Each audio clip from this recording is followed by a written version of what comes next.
This season, our coach's point of view, we pulled up a chair with some incredible leaders coaching from a faith first perspective. And honestly, the stories have been so good. We had to hit pause and do a quick recap for you.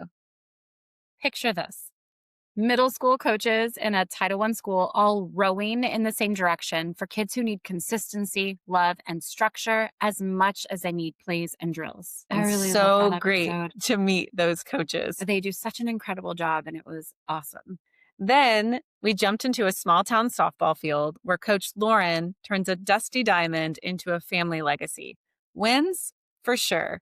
But even more, weddings, baby announcements, and talking about her kiddos who she coached who still call her years later. Something about the small towns. Just the connectedness, being from a small town, I get goosebumps thinking about the relationships you're building with these kiddos that are so long lasting.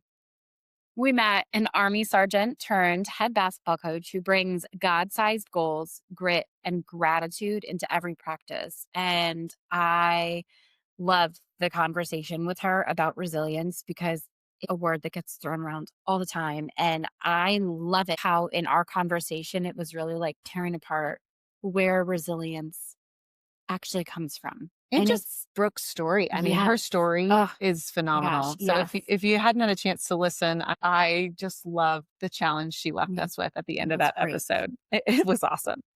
We then met an athletic director navigating a fast changing sports world, a coach who turned adversity into opportunity.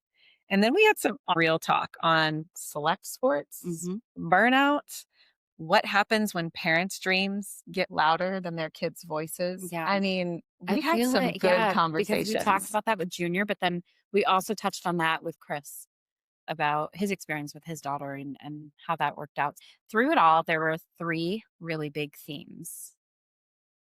I think one of the big ones that I came away with was really helping to formulate athletes whose identity is in Christ over an identity that's focused only in their stats. Absolutely. And another one was faith first leadership that shapes hearts before highlight reels, really putting into perspective what matters and what's at the heart of it all. Oh, I heard that too from so many of our coaches. I think the last one that I really took away, if we talk about kind of three big takeaways, is just this long game mindset, building resilient, responsible, Christ centered young people, not just star athletes. And if I could say anything, that sentence almost feels like a recap of our mission. Yeah, for that's exactly what we're doing here. So, listeners, here's your challenge. Don't just hear this recap, use it. Coaches, pick an episode that matches your world, middle school, high school, club, whatever it might be. Listen this week and take away one idea that you want to try with your team. Parents, cue up the select sports episode or the real talk conversation on your next drive to practice. Afterward, ask your athlete one question: what do you really want from your sport? Athletes, throw on an episode about resilience or identity while you're stretching, while you're foam rolling, while you're walking the dog, and then decide one way that you're going to compete differently this year because of what you've heard and what you've learned. Season 2 of The Coach's Point of View is your go to playbook for fueling the whole athlete.